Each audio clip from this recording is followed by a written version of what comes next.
इधर आई बटन और नीचे डिस्क्रिप्शन बॉक्स में आपको मल्टीपल इंटीग्रल्स का कंप्लीट प्लेलिस्ट मिल जाएगा। वेलकम टू वीडियो नंबर 19, जहाँ पे हम बीटा का फंक्शन अब स्टार्ट करने वाले हैं। तो इस पर्टिकुलर वीडियो में हम क्या करेंगे, बीटा फंक्शन को डिटेल में समझेंगे, है ना। उसका अपन जनरल फॉर्मूला देखेंगे, उसकी कुछ इंपॉर्टेंट प्रॉपर्टी उसको अपन देखेंगे यहाँ पे, और कुछ और भी फॉर्मूलेज हैं उसको अपन यहाँ पे डिस्कस करने वाले हैं। तो प्लीज़ इस वीडियो को आप आखिर तक देखिए, क्योंकि आपको यहाँ पे बहुत कुछ चीज़ समझने के लिए मिलेगा। देखो, पहले हम क्या करेंगे, उसका जो जनरल फॉर्मूला होता है उसको अपन देख लेते हैं। That is the beta function is defined as beta of m comma n, this is equals to integration 0 to 1 x to the power m minus 1 into 1 minus x power n minus 1 dx। ये अपना क्या है, एक general formula है किसका, beta function का, जहाँ पे where m is greater than 0 and n is greater than 0, ये जो है कंडीशंस यहाँ पे सेटिस्फाई होना चाहिए। तो हम क्या बोल सकते हैं, बीटा फंक्शन जो है that is beta of m comma n is equals to integration, limit होगा 0 to 1 x to power m minus 1 into 1 minus x power n minus 1 dx। ये अपना क्या है, एक जनरल फॉर्मूला है। ओके, ठीक है। अब यहाँ पे देखो हम कुछ चेंजेस करने वाले हैं ताकि हमको एक इम्पॉर्टेंट प्रॉपर्टी मिले, that is put x equals to 1 minus y. हम क्या यहाँ पे x की जगह पे 1 माइनस वाई पुटअप करेंगे, तो यहाँ पे इसका dx क्या हो जाएगा, ये अपना 0 हो जाएगा, और ये अपना क्या होगा, माइनस dy हो जाएगा, है ना। ये तो आपको क्लियर है। जब मैं x को डिफ्रेंशिएट करूँगा विद रिस्पेक्ट टू x, तो यहाँ पे हम क्या करेंगे, विद रिस्पेक्ट टू y करेंगे, तो ये अपना dx हो जाएगा, यहाँ पे क्या होगा, माइनस ऑफ dy हो जाएगा। तो देखो अपने ये जो है, इसमें देखो क्या क्या चेंजेस आने वाले हैं। Then beta of m comma n is equals to integration.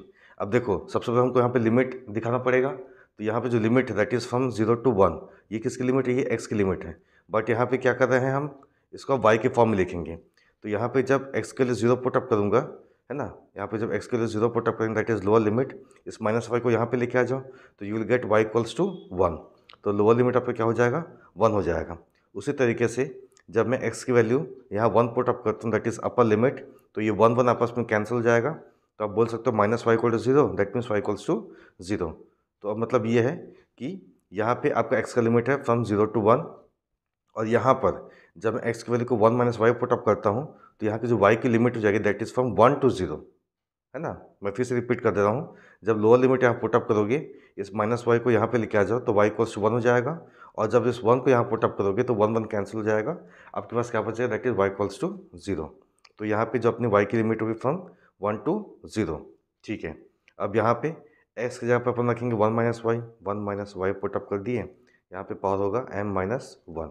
उसी तरीके से यहाँ पे भी अपन क्या पुटअप करेंगे, 1 minus y, that is 1 minus of 1। अब माइनस माइनस अपने क्या पॉजिटिव हो जाएगा, ठीक है। पावर में क्या आएगा अपने पास यहाँ पे n माइनस 1। अब यहाँ पे क्या होगा, डी एक्स है, और यहाँ पे डी एक्स अपने क्या माइनस ऑफ डी वाई है, तो यहाँ पे लिखेंगे माइनस ऑफ डी वाई। इतना आपको जो है क्लियर हो गया होगा। अब अगले स्टेप में इसको सॉल्व कर लेते हैं। तो क्या बन के आएगा यहाँ पे, दैट इज इंटीग्रेशन, इस नेगेटिव को बाहर निकाल सकते हैं, yes. Integration limit goes from 1 to 0। अब ये जो है इसको एज इट इज़ लिख देते हैं, that is 1 minus y power में m माइनस 1। यहाँ पे 1 1 कैंसिल हो जाएगा, क्या बचा अपने पास यहाँ पे y पावर n माइनस 1। फिर यहाँ पे नेगेटिव बाहर निकाल चुके हैं, तो यहाँ अपने पास क्या बचा, dy बचा।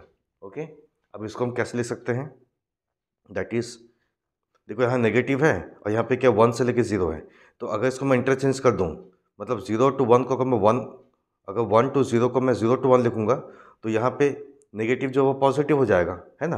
क्यों, क्योंकि जब यहाँ पे अपन जब ये लोअर लिमिट अपर लिमिट को जब चेंज करते हैं तो यहाँ से माइनस कॉमन निकलता है। मैं फिर से रिपीट कर रहा हूँ, जब ये क्या है 1 से लेके 0 है तो यहाँ नेगेटिव है, तो जब मैं इसको 0 से 1 करूँगा तो क्या हो जाएगा, यहाँ पे एक और नेगेटिव बाहर निकलेगा, है ना। मतलब जैसे आप ऑर्डर चेंज करते हो तो क्या होगा, यहाँ पे बाहर में नेगेटिव निकलता है, तो negative negative will become positive, तो इसको हम लिख सकते हैं दैट इज़ फ्रॉम 0 to 1। फिर अब इसको लिख लेते हैं that is y power n minus 1। फिर इसको लिख लेते हैं that is 1 minus y power m-1, फिर लिखिए इसको दैट इज dy। अब ये क्या है देखो तो, अगर यहाँ पे beta of m comma n अगर ये है और यहाँ पे देखो x की जगह पे y आ गया है कि नहीं, लेकिन देखो यहाँ पे क्या है m-1 जगह पे क्या लिखा है, यहाँ पे n-1 लिखा हुआ है, यहाँ पे n-1 जगह क्या लिखा है m-1 लिखा है, तो उसको हम क्या लिख सकते हैं that is this is beta of n comma m। तो आप ये बोल सकते हो कि यहाँ पे एक और इम्पॉर्टेंट प्रॉपर्टी है that is beta of m comma n is equals to beta of n comma m। Just now we have prove this, है ना। तो ये भी क्या है, एक बहुत ही इंपॉर्टेंट प्रॉपर्टी है जो आपको ध्यान में रखना चाहिए। दैट इज हम बोल सकते हैं which implies beta of m comma n is equals to beta of n comma m। ये जो है एक इम्पॉर्टेंट प्रॉपर्टी है, ओके, इम्पॉर्टेंट प्रॉपर्टी। ठीक है, इतना वो क्लियर हो गया होगा। अब आगे बढ़ते हैं, एक और चीज़ है आपको मैं थोड़ा सा डिटेल में बता देता हूँ जो आपको ध्यान में रखना पड़ेगा वाइल सॉल्विंग बीटा फंक्शन। यहाँ पे हम कुछ कंसीडर कर रहे हैं that is put x equals to sine square theta. यहाँ से हमको एक फॉर्म मिलेगा या फिर आप सब बोल सकते हो यहाँ पे बीटा ऑफ m का का एक और फॉर्मूला मिलने वाला है ना। तो यहाँ पे इसको अपन जब फर्दर डिफ्रेंशिएट करेंगे दिस विल बिकम dx और ये अपने क्या हो जाएगा 2 sine theta cos theta D theta हो जाएगा अपने ये, है ना। ठीक है, तो अपना जो beta of m comma n है ना, उसका फॉर्मूला अपना कौन सा है, ये वाला फॉर्म है जो जनरल फॉर्मूला है। ठीक है, तो यहाँ पे हम क्या करेंगे, देखो जब यहाँ पे x की वैल्यू है ना, यहाँ पे लोअर लिमिट क्या है अपने पास, यहाँ पे 0 है, यहाँ पे लोअर लिमिट क्या है 0 है।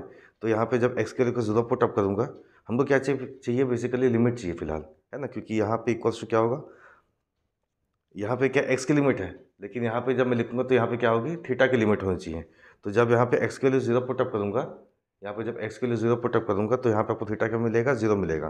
क्यों, क्योंकि sine square theta equal to 0 हो जाएगा, साइन थीटा इक्वल टू 0 और साइन थीटा इक्वल टू 0 कब होती है जब थीटा इक्वल टू 0 होता है। तो यहाँ पर लिख सकते हो लोअर लिमिट इज 0। अब अपर लिमिट यहाँ पे क्या है 1 है, तो यहाँ पे 1 रखो अपर लिमिट, तो sine square theta equals to 1 that means sine theta equals to again 1। तो साइन थीटा वैल्यू 1 कब होती है जब थीटा की वैल्यू π/2 होती है। तो यहाँ पे लिख सकते हो दैट इज π/2। इतना जो क्लियर हो गया होगा।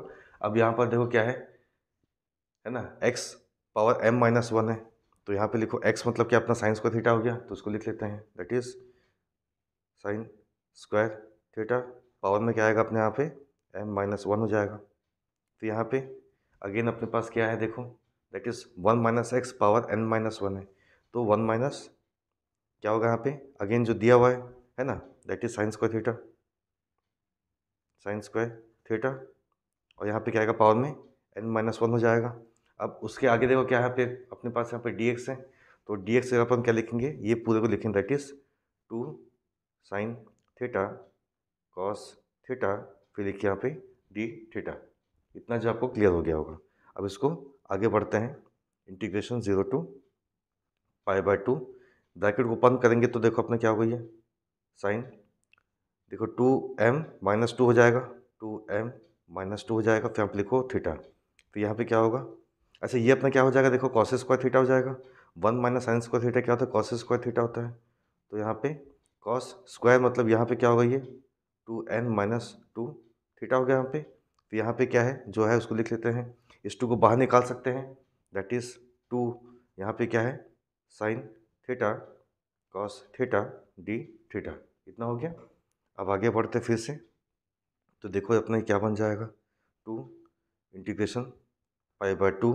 अब यहाँ पे साइन थीटा है, यहाँ पे साइन थीटा पावर 2m-2 है, तो ये अपना क्या हो जाएगा that is sine 2m-1 theta into यहाँ पे कॉस थीटा, यहाँ पे कॉस थीटा पावर 2n-2 है, तो ये अपना हो जाएगा कॉस 2n-1 यहाँ पे लिखिए थीटा, है ना।